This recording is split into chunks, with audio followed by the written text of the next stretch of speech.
it was bottom of the ninth in a 2-2 game. And so bottom of the ninth, Toronto just needs a score win and it's over. And Bo Bichette comes up with a man on second and third with one out. They had it with no outs, but then the first guy got out. He comes up with one out, and we were like, yo, this is over. This dude never strikes out. He'll put it in play. Strikes out. Then they intentionally walk Vlad and get the next guy out. Was pretty depressing. Yo, what's up? Good morning, everybody. Coming off a nice Friday night. MLB ticket went 8-6, so not exactly a monster, but some fun baseball, and we made some money. So anytime you finish with more money in your account than when you started, I consider that a good night. And also, I had the Nuggets pretty heavy. I had a 3.5 on DraftKings. I had them at -2.5 on BetMGM. I went pretty heavy in on Denver. So definitely a good night for me. Hope you all had a good night also. Let's see. Thank you for that Denver bet. I mean, the only reason I didn't like it, I was so scared, is because I didn't see anybody saying, "Here's the Heat. Here's my Heat ticket. The Heat are gonna win." I was like, fuck. Yeah, no, it was crazy public. There was just nothing in Game 3. There was nothing in Game 3 that showed, like, the Heat gave me nothing to go off of. Like, how do you win the turnover battle by 10 at home, hold your opponent to 5 3-point shots, and get beat by double digits? How does that even happen? I didn't even know all that, but that is just so bad. In Game 3 in Miami, it was 14-4 turnovers in favor of the Heat, and the Nuggets only hit 5 threes the whole game, and they got beat by double digits. Wow. I haven't watched 1 second of the NBA Finals, but I've made money because of you, so thank you. Yeah. All right, so let's get into baseball. 15 games today. None of my picks from last night have really changed. We'll go through them, and we'll share some notes and stuff. We want to hear who Toast is on. And then I have a couple picks late of the late games that I didn't get to that I actually like. So we'll start. D-backs at Tigers. Let me get my notes open. All right, so super square here. D-backs money line. This kind of feels similar to the Angels bet of last night. It's like, why are they giving us these odds? I guess maybe if people are just quickly glance at the starting pitching matchup, like look at the graphics at the bottom, you can just see Ryan Nelson 2-3, 5.40 ERA, Matt Boyd 3-4, 5.57 ERA. People might glance at that and be like, oh, there's an even starting pitching matchup, and the Tigers at home at plus money. Maybe that's what they're seeing. But they certainly didn't open the splits if they're saying that, because both of these pitchers are much better on the road. And I mean much better. Ryan Nelson's last 3 road starts, 6 innings, 1 run in Philadelphia, 5 1/3 innings, just 1 hit in Oakland, 6 innings, 1 run baseball in Miami against the Marlins, a team who's hitting righties. And you can say the same thing about Boyd. He's better on the road. Look at Boyd's home numbers. He's got an 8.34 ERA, a 1.90 WHIP, and a 600 FIP. I'm a FIP man now. I've boarded the FIP train. I've decided to accept FIP as one of my main things when evaluating pitchers. But anyway, Matt Boyd, dramatically worse numbers at home.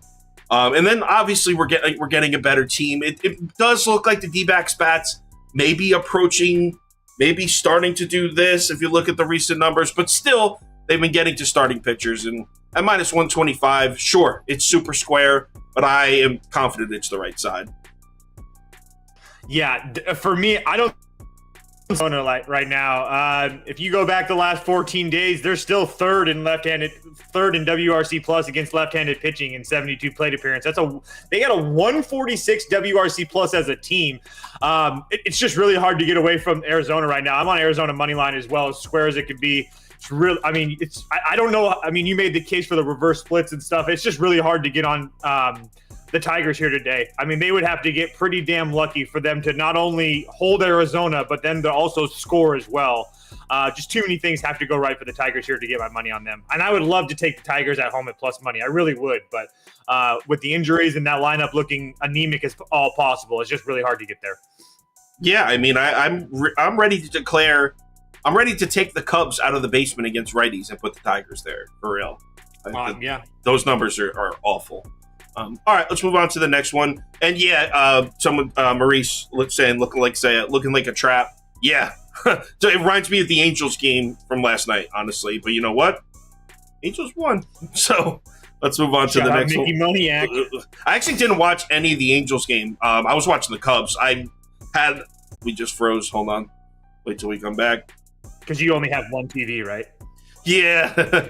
No, we had, I forget what we had on the NBA Finals. Oh, no, the Finals were over. But yeah, I had a half unit on the Cubs, and then I put another 150 on them in a live bet. So my attention was on the Cubs. Focused. Yeah. All right, Marlins at White Sox. I'm going right back to the fish, just like I said last night. Miami. I'll say minus 120. I'm sure if you line shop, you might be able to find a minus 115 out there. But for video's sake, I'll just put minus 120. So, Sandy Alcantara is having a rough season. That's not really news to anybody. 2-5 with a 5.07 ERA. Can't really argue with those numbers. But can I turn your attention to the FIP? Can we talk FIP for a second? He's got a 365 FIP. And if you look where that ranks in Major League Baseball, it's 27th. He's got the same FIP as Garrett Cole.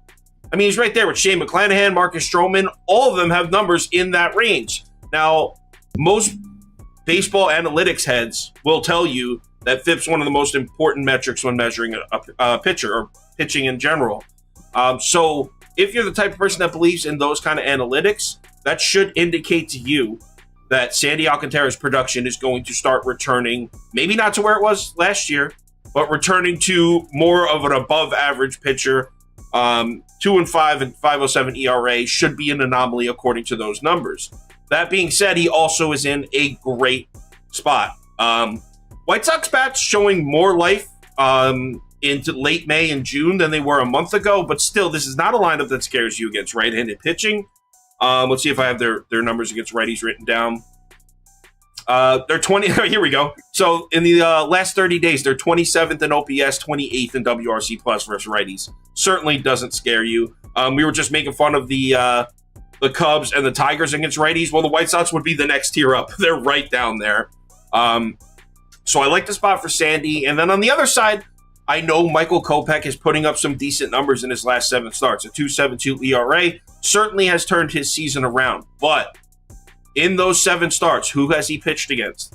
Only 2 of his last 7 starts were against a team in the top 15 against righties. So he's been pitching against a lot of bad lineups. And those 2 games that were against a top 15 lineup against right-handed pitching, Astros and Angels, both smacked him around. So props to Michael Kopech for turning his season around. He's definitely pitching better than he was, but still, both times he saw a decent lineup against righties, they got to him. Marlins are definitely a decent lineup against righties right now. We're talking a top 5 lineup against righties. Never mind what we saw last night, because, good Lord, the White Sox were begging Miami to beat them, and they couldn't. They only scored 1 run. But still, if we look at the last 30 days as a whole, Marlins are basically top 5 in every offensive category against righties. So I'm going to back the fish.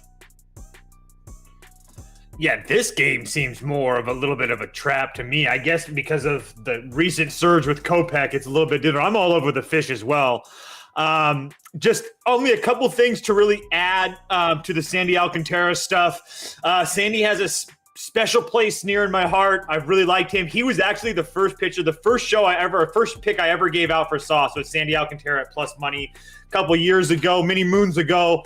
So he's always going to have a special spot in my heart. I watch his start. I watch all of his starts. Look, I understand, like, if you look at his stuff and you see Oakland 7 innings, 6 hits, 5 runs, 7 strikeouts, no walks, that's like, Jesus. But that was literally 1 bad inning. Like, if you go through his game logs and actually click on the dates and look at these stats, that's why his FIP numbers and all these extra numbers look pretty damn good, or at least not horrible. It's because he's having 1 bad inning. So if he can eliminate these bad innings, I think he's going to be fine. I mean, Oakland, he gave up 1 run. I think it was in the 5th inning. The Padres had a couple on him.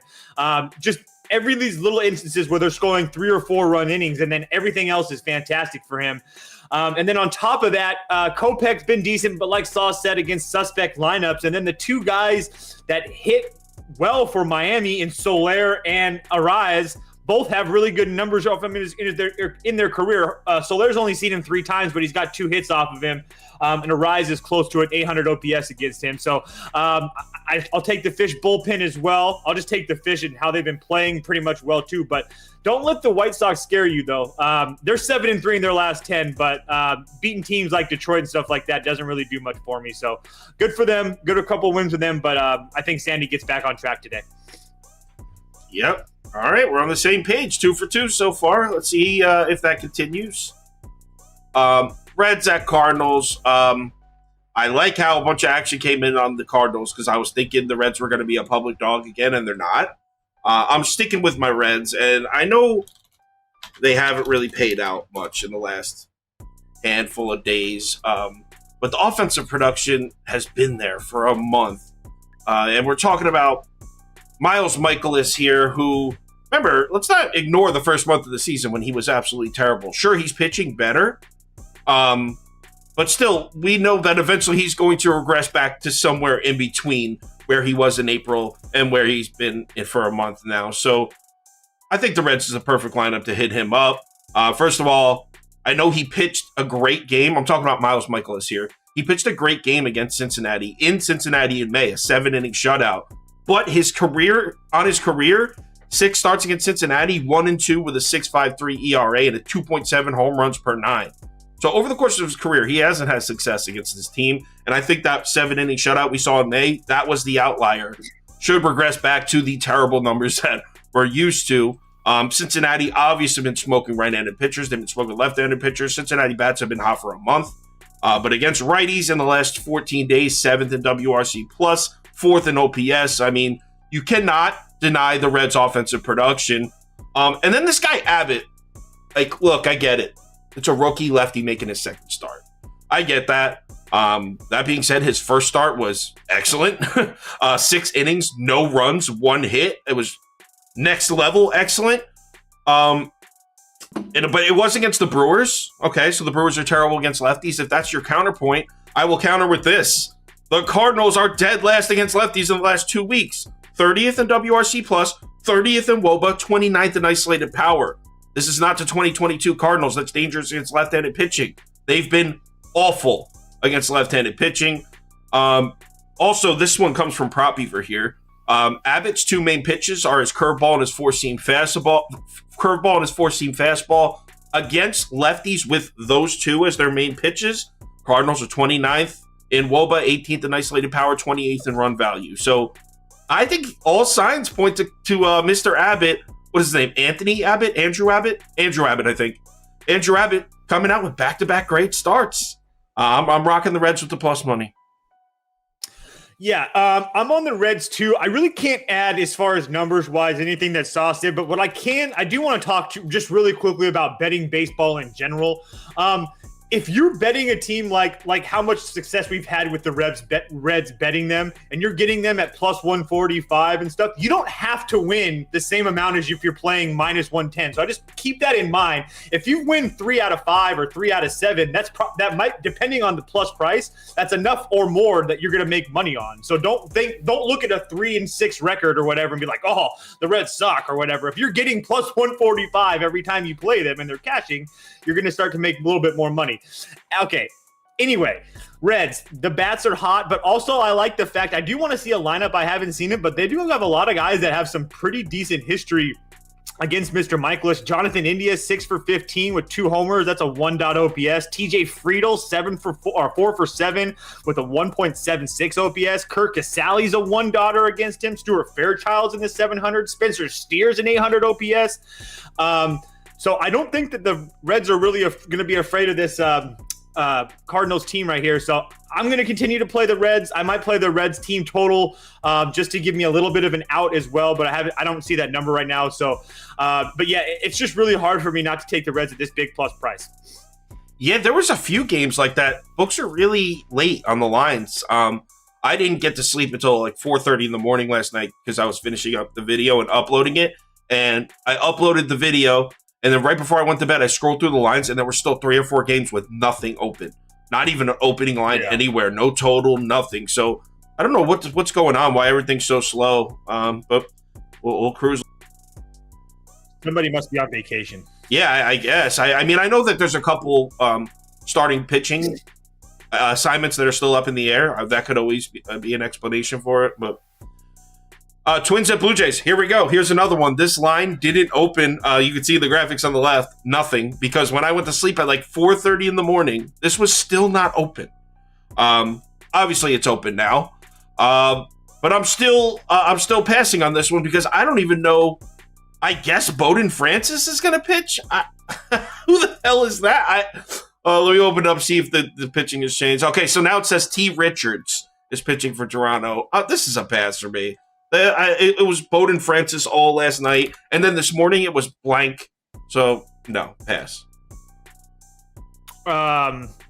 I'll be on the Twins most likely, unless I see that it's like super public. I'm going to continue to back my guy Joe Ryan, coming off of back-to-back, I guess so performances. His start in Cleveland, 6 2/3, 2 runs isn't horrible, but not really the Joe Ryan that I know and love. He's had back-to-back, I guess, clunkers in a way if you're Joe Ryan-esque. I don't know, but he's one guy that I really wanted to bet on. 7-3 this year. It's 2.76 ERA.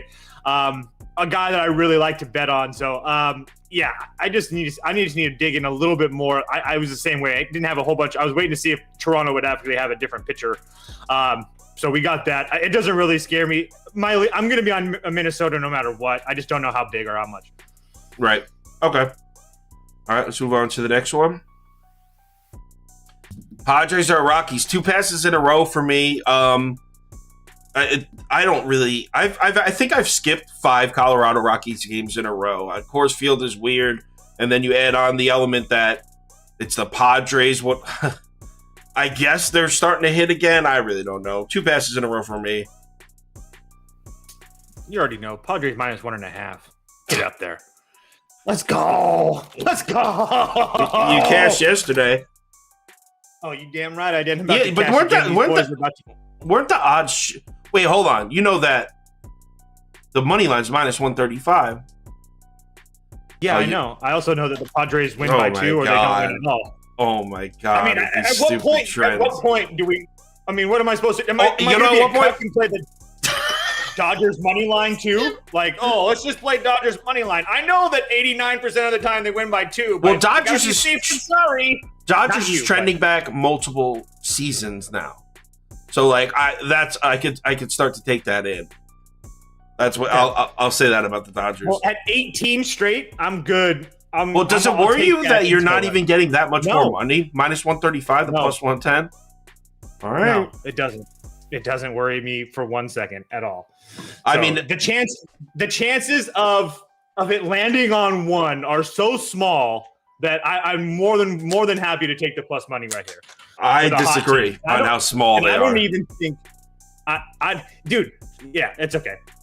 All right, let's go to the next one. I don't know why I put Beast coming. Mets at Pirates. You're addicted. Yeah, nicotine.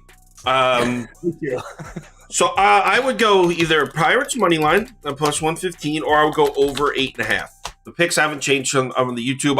I might end up betting both of these. Actually, I gave Prop Beaver the day off. I thought he was going to still type up our notes in the ticket, and he took that as his day off completely. So that's why the ticket isn't up. So I have to do it. I was expecting Prop Beaver. No, I did get. In fairness, he was here super late last night, and I gave him the day off. So if you're waiting for the VIP ticket, it'll be posted right when we finished here. We're looking at Kodai Senga on the road. If you've been following the Mets, you already know that probably spells disaster. He's got a 1.93 ERA at home, a 6.12 ERA on the road. It's just ugly. All the numbers drop on the road too. His whip, his FIP, everything. Just to give you an idea of how unreliable this dude is on the road, he just got rocked at Wrigley Field. Cubs line up against righties. They don't hit anybody. They hit Kodai Senga, 6 hits and 5 walks in 5 innings. Just terrible. And then you add on the fact that the Pirates bats have been red hot against righties in the last 14 days. They might be the best. You know what? Let's look it up. Because I was looking yesterday before they added last night's data in, and the Rockies just put... They're fourth. Fourth. second in OPS. So this is one of the hottest lineups in baseball against right-handed pitching, against a right-handed pitcher that struggles on the road. So I like the Pirates to score runs, but I also don't like Oviedo, and I don't trust him. And the Mets are ice cold. 6 of those games were against Toronto and Atlanta, very hot teams. Even without Pete Alonso in the lineup, I expect the Mets to score in Oviedo. I think the over would be my favorite bet here. I'm also going to bet Pittsburgh just because this price tag. Like, the Mets aren't playing that well. But I expect the Mets to score 3 to 4 runs in this game. And if the Mets are going to give me 4, this should definitely go over the total of 8.5. One last thing. Oh, no. So the Mets are 4-10 on the road off a loss in their last 14. I wrote that down, too. Pirates and over. God, man. Super public dog here. Super public. I know. That's why I'm not on the Pirates. It's just really odd. This is probably a pass for me. I really, really want to play the Mets. Like, I really want to play the Mets. I understand that it's really hard to, after losing all these games in a row, I understand it's really hard, but just my spidey senses are tingling. I really can't give you guys much more than that. I look at some of these Senga starts, and I don't see horrible things, really. 7 innings against Philly. I understand the 6 hits, but the first time going into Wrigley, first time going into Great American Ballpark, like, that's not easy. I don't know if Pittsburgh really holds that same value to me. I guess we're going to find out today, but I got to lean on the Mets. I haven't pulled the trigger yet, but I'm slowly leaning towards the Mets just to kind of kick back against the public, but that's really all I've got for you. I don't have any really numbers just to back it up for you. It looks like Hairston's on the Mets with you. If it was a pick 'em, I could 100% get down, but talk about laying minus 130 juice on the road with it's ugly. All right, next game. Orioles at Baltimore, another game that gave us nothing. No line was open as of 7 hours ago. We still had no line. We have a line now. And I'm sticking with the pick I gave last night. I think it's actually a little bit on the sharp side too, even though the first 5 totals up to 5.5 at 5 on most books. You can get it at 5.5 at minus 105 on Caesars. I checked right before we went live, so I'm sure you could probably still get that. So I just think this is a sneaky good spot for both these starting pitchers that I think a lot of people are going to look at this graphic at the bottom. You got Singer 4-4 with a 6.45 ERA. You got Cole Irvin 0-2 with a 10.39 ERA. I think a lot of people are going to look at those 2 starting pitchers and immediately think over. But I actually like the spot for both of them. First of all, Cole Irvin, these numbers that I just read, the 10.38 ERA, that was before his trip back down to AAA. And we've seen that happen a lot, where a guy goes back to the minor leagues for a month or so, comes back up with a new energy, maybe worked on a couple of his pitches. We know Cole Irvin is capable of being a decent starting pitcher. In fact, there was a stretch where you could back Cole Irvin at home in Oakland. I don't know if that was last season or the season before, but remember that when we were backing Cole Irvin at home? So we know this dude can pitch at home. And maybe that trip to the minor leagues was exactly what he needed. It's in his 7 AAA starts, 105 whip, 3.21 ERA, so he's pitching well in the minor leagues. And on the fact that it's Kansas City and it's not a month ago. A month ago, the Royals were like a sneaky little team against lefties. Not the case anymore. The last 30 days, they're 29th in WRC+, 29th in WOBA, 28th in isolated power against lefties. This team is ice cold against left-handed pitching, and I really do like the spot for Cole Irvin a lot. And on the other side, Brady Singer. My angle there is more fading the Baltimore Orioles bats than it is backing Singer.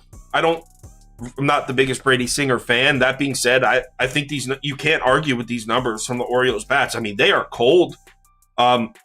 Baltimore, ready in the last 14 days this is versus righties in the last 14 days. 27th, 23rd in batting average. The least important one.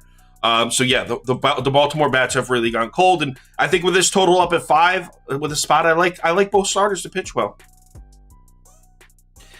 Yeah, I don't really hate that. I don't really have much for this game. It was kind of a pass for me. I leaned Baltimore at home, but they just really haven't shown me much. I understand that they won yesterday and won 2 in a row, but 3-2 over KC at home doesn't really do much for me. And they should have lost. The Royals had the bases loaded. Yeah, I know. That's why I can't get him on him today. Brady Singer has been pitching a little bit better, so I actually like this Sauce's angle there. I think that, Colorado, Washington, Detroit, all those at home, but I mean, on the road at Cincinnati, on the road at San Diego, pretty decent there again. So that would be maybe the only thing concerning me is that Brady Singer hasn't had a lot of starts on the road. And then his one start against Baltimore 2 years ago in 2021, he got absolutely rocked, but it's really hard to think of him as the same guy. Again, I understand that he hasn't looked great this season, but he was good last season. So I really kind of throw that 2021 start out the window because he was just like a kid there. So also the Orioles lineup was different then too. They weren't slumping. Absolutely. Yeah, absolutely. So it's just a lot of things. There's a lot of things that kind of cross-contaminate my pick here. So it's just a pass for me. I would lean the Orioles with Cole Irvin just because he's a veteran guy. I mean, if you look at his stats from 2021 and 2022, I mean, it's a 4.42 ERA and a 3.98 ERA. And then 2023, it jumps all the way to 10.38. So I don't think he's as bad as that. I don't think he's as good as the others. I think he's somewhere in between. So, I just got to wait and see for this one. All right. Move on to the next. Dodgers at Phillies. I'm going back to the Dodgers. Dodgers money line, Dodgers minus 1.5. Bobby Miller night, baby.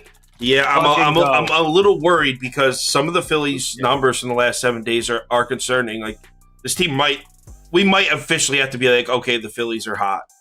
So hold on, let me just look on the current odds. Officially do anything for the Phillies. I refuse. That's true. So it looks like it's minus 110 plus 145 for those two. I know the Dodgers got us last night. I love the Dodgers. Hold on. We're gonna say Phillies are hot after losing to the Mets and then beating Washington and Detroit. Now they're hot. Well, they've won 6 in a row. That's pretty hot. Okay. Six wins curious. Hold on. So it's not just 6 wins in a row. I mean, everything. If you just sort all of the Phillies' numbers in this game through recent stats. They're hot. I mean, Aaron Nola's last 2 home starts were 14 innings, 2-0 with a 1.29 ERA and a 0.64 WHIP. Granted, they were against the Tigers and the Cubs. This is the Dodgers, so I expect some regression there. But same with the Phillies bats. I mean, if you look at the last 30 days, sure, they're in the bottom half of the league. But if you look at the last 7 days, I mean, the Phillies are 3rd in OPS, 5th in WRC+. This lineup's hitting right now. The reason I'm sticking with the Dodgers, though, is 6, as Toast said, 6-7 days. That's not enough of a sample size to completely change your mind about a team. And this kid, Bobby Miller, holy shit. I saw his numbers, and I was like, all right, let's poke the holes in this kid. Let's find the bad lineups that he pitched against. Let's find out why these numbers are bullshit. And they're not. He's that good. I mean, and even he pitched, I was like, okay, so maybe he pitched against some bad lineups. His starts are against, like, the Yankees. Like, he pitched against at Atlanta. Like, he's got, like, some good starts under his belt. Oh, and he pitched he blanked the Nats when they were hitting everybody. All 3 of his starts were impressive, and Phillies aren't going to scare me off backing this kid. There's no way I'm not backing the Dodgers here. Give me the Dodgers on the money line. Dodgers minus 1.5. This Bobby Miller kid is just an absolute stud.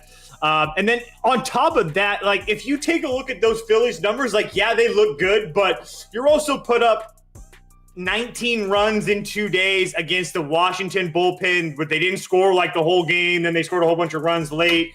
And then Detroit. So I'm not really sure that I love that. I mean, yesterday they got 5, but I'm not really there to crown Philadelphia yet. Schwarber's been kind of carrying the load with those homers. So if those homers are doubles, I'm not sure those OPS numbers and stuff look as well as they have.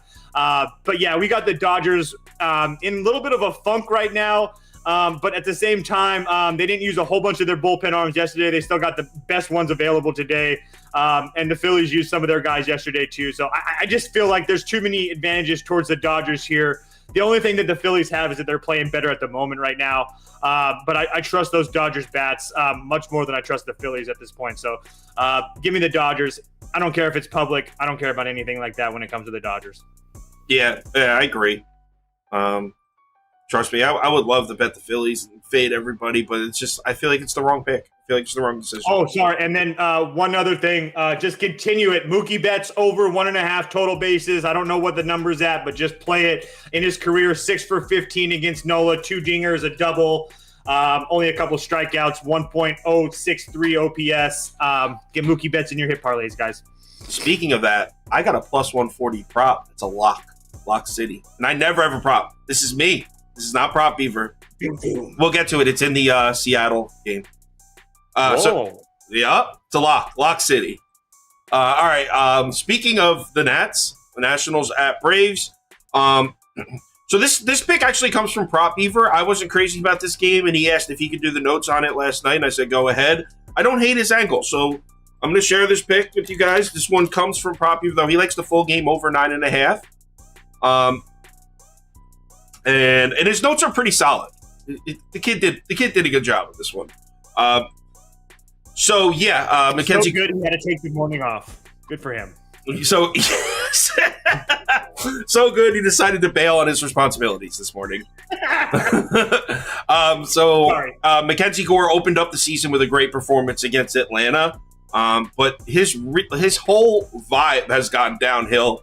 His first 4 starts, a 3.32 ERA, a 1.29 WHIP, solid. But his last 7 starts, that WHIP's up at 1.51. The ERA is only 4.14 in his last 7 starts, so the ERA hasn't really jumped.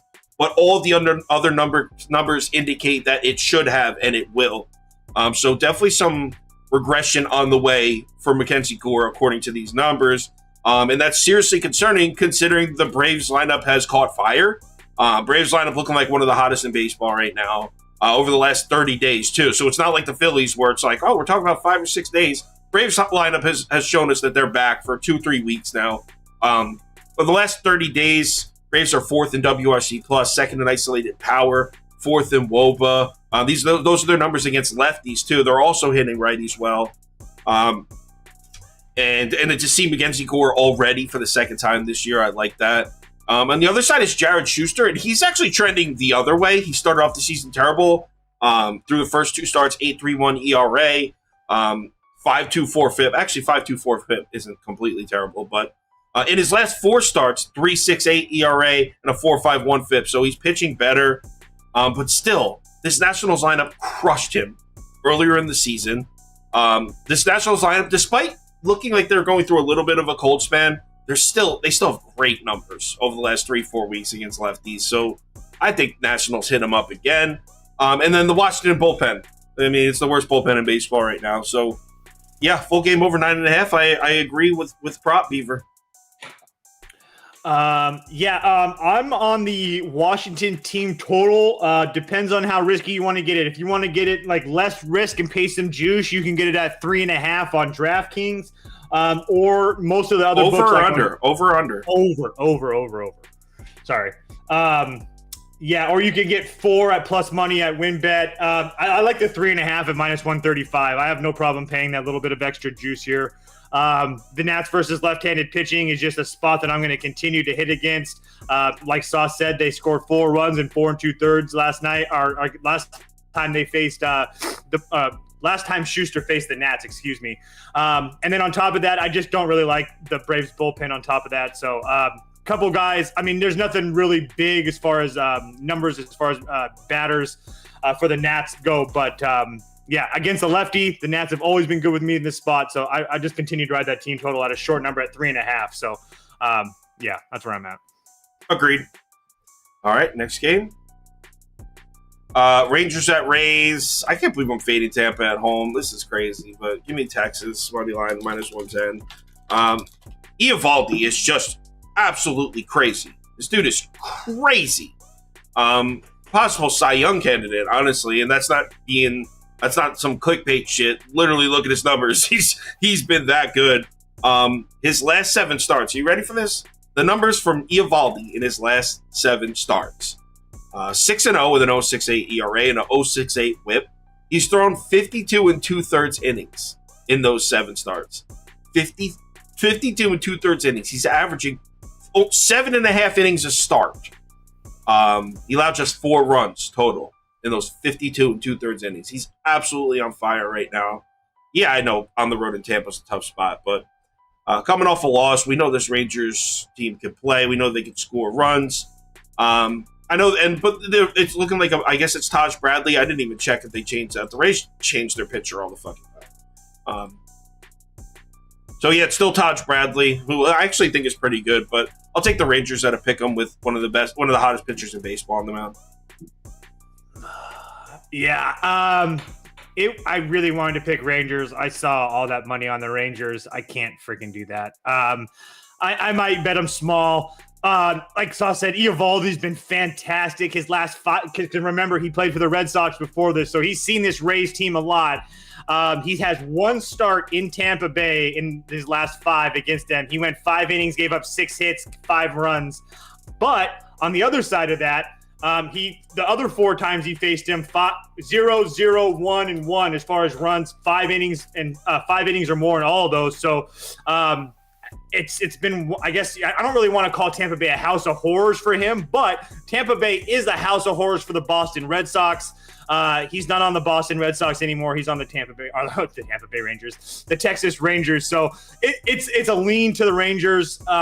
It's just really hard to fade the Rays with it being super, super public. Like, it almost makes me just want to take the Rays out of spite. But yeah, it's just really hard to get to a side here for me. Yeah, I hear you. I mean, this isn't one of my favorites, but Eovaldi in the pick 'em is tough to pass up. I feel like that's what they want us to know. I know. A's at Brewers. So I've kind of been priced out of this one. When I gave it out last night, it was -115, and Oakland's bats scare me. So this has now become a pass. In fact, I would probably say Oakland first 5 or pass, to be honest. Last night, I liked the Milwaukee first 5 run line with Heron, and I still like him to pitch a good game. But this morning, I was just looking at some of the Oakland numbers, and what happened was I was looking at the numbers from the last 7 days because I was looking at how hot the Phillies bats were, and sitting right on top of everything was Oakland against righties. So I was like, yeah, no, I can't lay -125 and a half run in the first 5 with a Brewers lineup that I don't even trust. I don't think I'm actually going to bet Oakland first 5, but probably where I go. This is just a pass for me. Yeah, I don't really have much as far as the side, but there is a guy that I like for a hit prop. I like Ryan Noda over 1.5 total bases at +105. Who? Ryan Noda, Noda. You don't know Ryan Noda? No. Got some pop in the bat. Last 15 days, 0.458 WOBA, 295 ISO. He's got 5 barrels and 3 dingers. He's going to be coming from the left-hand side of the plate, which is Tehran's weaker side of the plate by just a little bit, but it is weaker. Man, that Oakland lineup's hot right now. That team total over 3.5 hit last night for me. Don't really want to play to get in here today to tempt fate, but I will take Ryan Noda to continue to stay hot. Sounds cool to me. Next Only game. if it hits. Yeah, right. Then I hate it. So, all right. I went back and forth on this one. I wanted to back Cleveland again, but it's at -140 now. That's just crazy. I love Tristan McKenzie. All right. So check this out. I'm going to put a bet on the screen, and then all my notes I'm going to share are going to seem like I'm fading that bet. So I want you to be prepared for that because it's like my Padres bet yesterday. Right. Exactly. It's exactly that. First, let me just get the updated odds on this. So I'm pretty sure it was at plus 100 you could still get. Okay. So the bet I'm making, and I am making this isn't just a lean. I'm taking the over 8 at plus 100. Now I'm about to share a bunch of notes with you that point towards the under. I like Tristan McKenzie a lot. If you've watched this YouTube channel since last baseball season, you know how much I like this kid.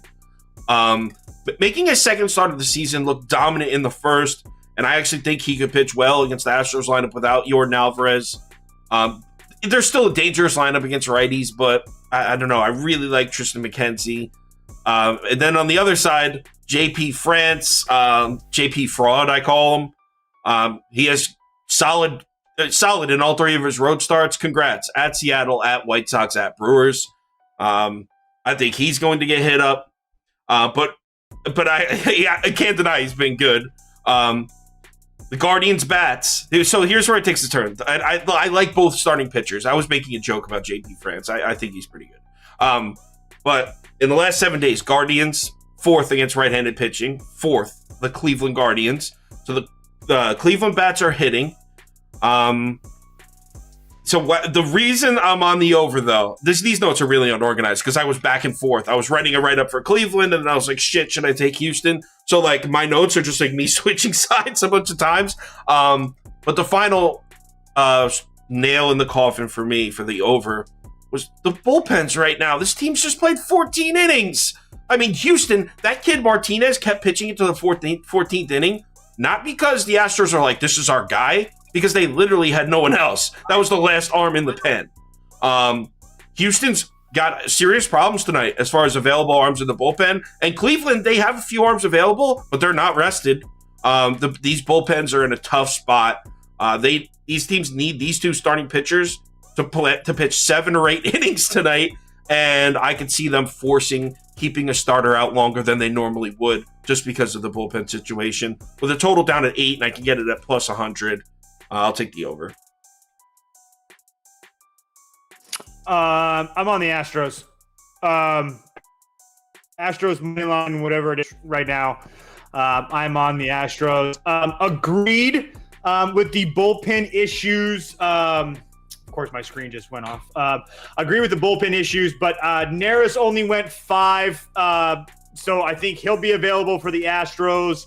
Maton only went a couple, so he should be available a bit too. So I just think that the Astros have everything. All my notes just froze right now, but I just think that the Astros at this point.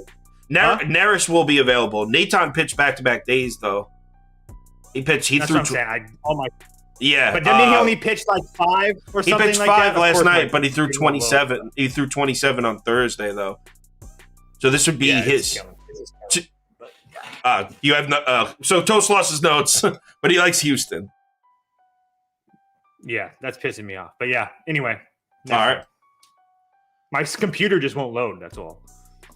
Cubs at Giants, another game where, shit, man, we didn't have a line. Oh man, mine's looks like the whole thing froze. Give me a second to come back. There we go. We're back. So Cubs at Giants, another game where they didn't give us a line. You can see in the graphics, there's no line there because we had nothing to work with. I ended up finding a bet I liked here. I'm going Cubs team total under 3.5. Cubs team total under 3.5. I'm not pressing my luck and trying to ride the Cubs back-to-back against righties. I mean, there was just like a perfect spot. The Giants bullpen was a mess. It was the perfect spot to play the Cubs yesterday. Now let's get back to fading the Cubs against right-handed pitching because the numbers are terrible. Giants are public as hell here. It doesn't show it in the graphic because there was just no data. The line opened so late. So it is a bullpen day for the Giants, but if you look at the bullpen availability for San Francisco, they have plenty of right-handed arms, at least 4 or 5 ready to go, and the Cubs can't hit righties. It's also definitely a tough spot for Kyle Hendricks. He was actually somewhat decent in his last start, was on the road in San Diego. He gave up 4 runs, but 6 innings, 6 hits, no walks. That's not a terrible start. That being said, Padres lineup, Giants lineup has been consistently better against right-handed pitching than the Padres lineup, and the Giants lineup is always one that you have a right-handed starter, and you're like, okay, I'm going to back this guy. I'm not really scared of the Giants, and then they screw you because if it's a righty, the Giants lineup is dangerous. I know they don't have any big names that jump off the page, but their numbers don't lie. They're dangerous to get right against right-handed pitching. So I would say Giants, but it's super public, and the price is like minus 150. So I'll stick with the Cubs team total under 3.5. It's at plus 105, and this is on Caesars. You can get it. Just to your point, just some of the guys that if you're looking to really get with the Giants against righties, Lamont Wade, 918 OPS versus right-handed pitching. Michael Conforto's in the high 800s. Jock Peterson's in the high 800. Casey Schmidt doesn't have it. He's raced against lefties, but that kid just continues to get better. So lots of guys. Yastrzemski's at 783. So a lot of guys in the San Francisco lineup. I would look for them to look at hit parlays. I was priced out of this game. It's just really hard to back the Giants at this number against a Cubs team that I understand really doesn't score that much, but I trust Kyle Hendricks to a point. He has pretty decent numbers against San Francisco in his career. So I assume that they keep him in the game, but I have a really hard time reading both these teams. The Giants are one team with me that I have a hard time getting a read on. Yeah. For me, that's the goddamn Padres. And the Rockies, honestly. Just keep betting them until they win. Boston at New York. Tell me why I shouldn't go right back to the under. Cash for me last night. Did anyone have a reason? No, I didn't think so. Going right back to the under. Cash for us last night. It was actually one of my top bets. Was under 8 in that game. Cashed. I know Garrett Cole isn't on the mound, but you know what? Boston actually has better career numbers against Cole than they do against Domingo Germán. So I'm down to trust Domingo Germán just like I trusted Cole last night. Certainly don't trust the Boston Bats right now. Other than that, all the same reasons I gave for last night's under, they still apply here. The Yankees lineup is still one of the worst in baseball without Aaron Judge in it. Garrett Whitlock threw 6 1/3 innings of one earned run baseball in Yankee Stadium last night. I mean, yeah, we could bring up some talking points to talk about how Tanner Houck is vulnerable, but he's certainly not as bad as vulnerable as Garrett Whitlock. If Garrett Whitlock can do it, Tanner Houck certainly can. And then again, the nail in the coffin for last night's bet was both of these bullpens are pitching great right now. Both these bullpens have been great. All the arms are still available. Both of these bullpens are still great. So going right back to the under. I'm going right back to Boston. I don't really care about the Yankees. Give me Boston at a nice plus price. Boston's at minus 120? That's where it opened. Oh, okay. What's it at now? I'm looking right now. Right now it is at plus 105. Okay, that's what I thought. Okay. Yeah, Boston at plus 105. I just this Yankees lineup. I mean, I'm not going to exhaust the fact that they're not the same without Judge, but they're also not like playing well either. I mean, losing 3 of their last 4 doesn't really bode well for me. And then Germán, like I'm just not sure that I trust that he's the guy that he's shown. And we'll find out here tonight because I do, as much as the Boston Bats have struggled at times this year, I still do believe in them. Look, Tanner Houck's the guy that I actually kind of like, but I've actually lost some money betting on him. But at the same time, I do trust him. He's never really gotten lit up. I mean, his last start against the Yankees only went like 3 1/3 and gave up like 3 runs, I think, but it wasn't horrible. So I just think that with Boston, I think they're just kind of playing with house money right now. I think things change a little bit when you get into Yankee Stadium. So I just kind of like having them at that plus price with probably, I don't know what I haven't seen the pie charts, but I would assume that Boston's a little bit public. Yeah, look at it's not too bad. Actually, no, the public's kind of on the Yankees. Sharp action on Boston. Yeah, so makes me a little bit more happier there. One guy to really watch out for, I'll be probably playing his total bases, but definitely in a hit parlay. Alex Verdugo, fantastic numbers against Domingo Germán, 5 for 12 lifetime, 3 doubles, a homer for a 1.378 OPS. So make sure you get Verdugo in those hit parlays. All right. Last and final game, Seattle at LA. My super square Angels moneyline bet cashed for me. Toast, can you see the screen? Are you able to see the screen on this one? Yes, Jesus Christ. I know. It's crazy. Woo! I'm on Seattle. Me too. Nice. And I got it at when I was typing my notes about 2 hours ago. I got it at plus 110. So let's see. Let's just get an updated line on that. See if looks like you can get it at plus 112 on Barstool or FanDuel. So I want those extra 2 cents. So I'm going to take them. Seattle money line at plus 112. All right. So I know it's crazy.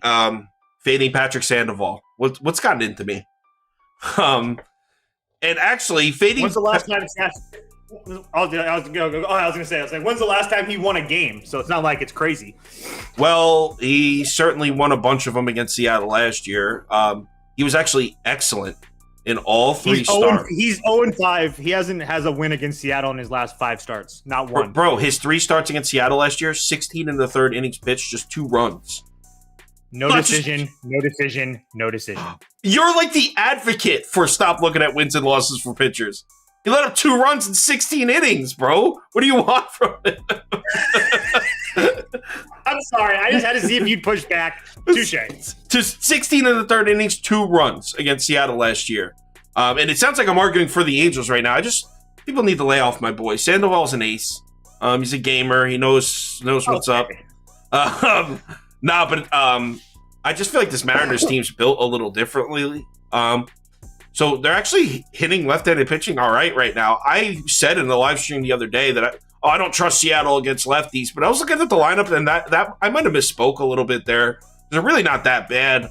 And the thing is, I don't even think the Mariners are going to rock Sandoval like that. I think they scrape across 2 or 3 runs, maybe a couple ugly-looking runs. The main reason I'm back in the Mariners is actually the bullpen, which is crazy because the Angels bullpen is I would say significantly better than Seattle's, but Carlos Estevez, their closer, unavailable. Jacob Webb threw 31 pitches last night. He's most likely unavailable. So once this game hits the 6th inning, I think the Mariners have the edge, which is crazy because Seattle's bullpen hasn't been that good. They have all their arms available. I don't really know anything about Brian Wu. But I feel like that 0-1 with a 27 ERA is going to like scare the public over to Angels. And if you look at the pie charts, looks to be happening. That start was he's made 1 start. It was on the road in Texas. The Rangers are smacking everyone around who takes the trip down to Arlington. Anybody who starts in Arlington is getting rocked. So there's no way I'm going to judge this kid based on that.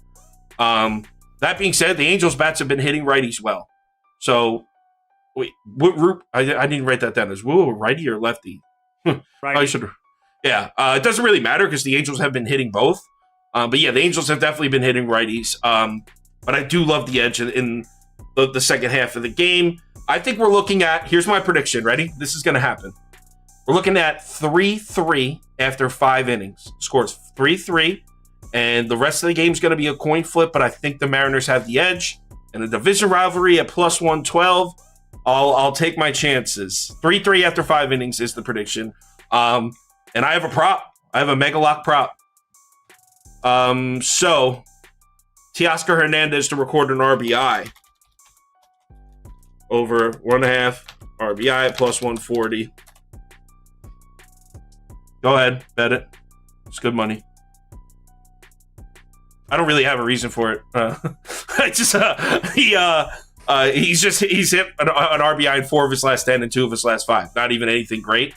Even though at 40% at plus 140, that's still probably turning a profit. Quick math. Should be about even. But he's hit an RBI in 6 of his last 9 Mariners games coming off a loss. This dude just always comes through from Seattle after a loss. It's my boy. I had him in fantasy last year. So Are you done? Is that it? Is that all you have to say? No, I just didn't want to interrupt you. I also like the fact that Teoscar Hernandez hasn't had an RBI in 2 straight games. And if you go back and look at his game logs and stuff, that doesn't happen very often for him. So usually after that 2nd or 3rd game, he gets one. So I don't. So are you co-signing the lock prop? I don't co-sign locks, but it's all you, Sostradamus, with your 3-3 after 5. But yeah, I'm in the same type of boat. Really quickly about Patrick Sandoval. He actually is a really good pitcher that a lot of people don't know about. So make sure to remember him. Just for context, last year he was 6-9, but he had a 2.19 ERA. The dude would just deal. He just got really unlucky, as Sauce pointed out in all those Seattle starts. But yeah, this is a little bit of a fade the public for me. A little bit of the fact that, like Sauce said, that Angels bullpen doesn't have those two guys. Also, they're not going to have Ben Joyce, the new hard thrower. He said he felt some tingling in his hand, so they're going to shut him down for sure. And then Brian Wu, understand that he didn't look good in Texas. It's really hard to look good in Texas. And on top of that, I'm not going to try to make a case that he pitched well, only going 2 innings and giving up 7 hits. But he would get to 2 outs, and then Texas would kind of get a rally. I think that kind of killed him mentally a little bit. Again, I'm kind of like picking straws here, just make it look a little bit better. But I truly believe that with the public all over the Angels not having a good bullpen today, this is a really good spot for Seattle to get back to their winning ways. Yeah. I think this is in the beginning when I first started doing the notes, I was like, I guess I'll just take the Mariners. But the more I looked at this game last night and then this morning, I was like, I actually kind of like Seattle here. So yeah, if this is going to be on the ticket for me. I'm definitely betting this. All right. And if you're looking for a hit parlay in that game, Jared Kelenic, Ty France, both of them kill left-handed pitching. Wow. Staying off my boy, though, Hernandez? I mean, he doesn't have to get a hit to get an RBI. I mean, Kelenic could be on third, and he puts a fly ball at the outfield for RBI. But he is going to get a hit. He's going to hit a solo home run in the third. I feel that. Getting specific with these third. prediction notes. Okay. In the third, okay. Okay, you sick bastard. All right, let's do the community parlay and let's get the hell out of here. If he comes up to bat in the third and you don't live bet it, you're a schmuck. I know. I think I'm going to throw down some kind of crazy SGP with Hernandez in it, Mariners money line or something. Maybe like to get over 1.5 total bases. Over, like, can you bet like over 2.5 runs, hits, and RBIs? Can you do that? If they give it to you, like yesterday, I did that with Mookie, and by the time that I got on the show, they took it off the board and put it to 1.0 They put it to 1.5 minus 140. But yeah, so it's just kind of hard. They don't really stay up there for that long if they're there. I don't know why. It's like the PRA bet in basketball. Yep. No one said Seattle was a lock. Gotta go. Seattle's not a lock. Who the hell said lock? Matter of fact, we just like praised Sandoval. It's like, are you watching? Are you on mute? All right, Cubs for the community parlay. Cubs. Even though we both like the Giants. I don't understand how you get lock out of that. I don't know. So community parlay.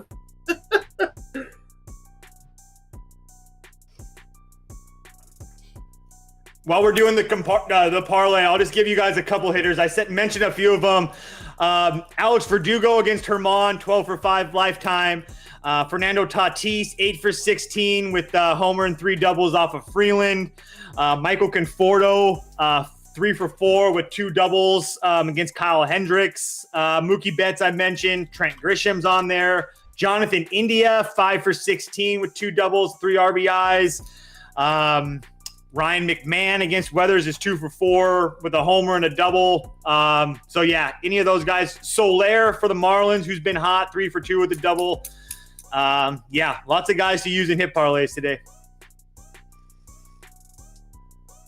All right, so we got Cubs money line, Dodgers money line.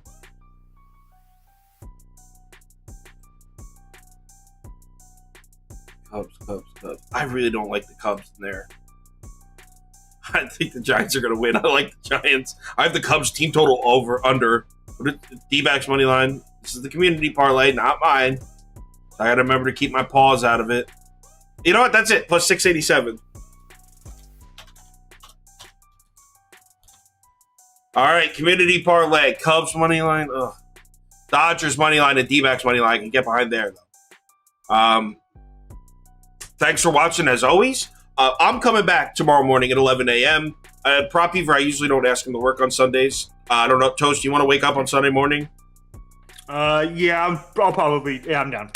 Just send me a text later tonight and let me know. I don't need to know until tonight when I set the templates up. So, everyone, take Cubs off. You know what? I want to take Cubs off. No, because now Yes. if I do it now, they'll win. You're gonna win. Yeah. Yeah. So everyone, I'm not taking it off. 687.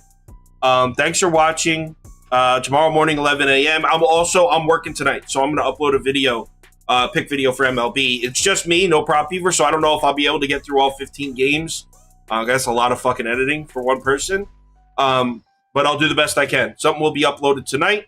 NBA stuff uploaded tomorrow. Everyone, have a great day. Remember to bet responsibly and make sure you follow Toast on Twitter if you don't already. His name's right there.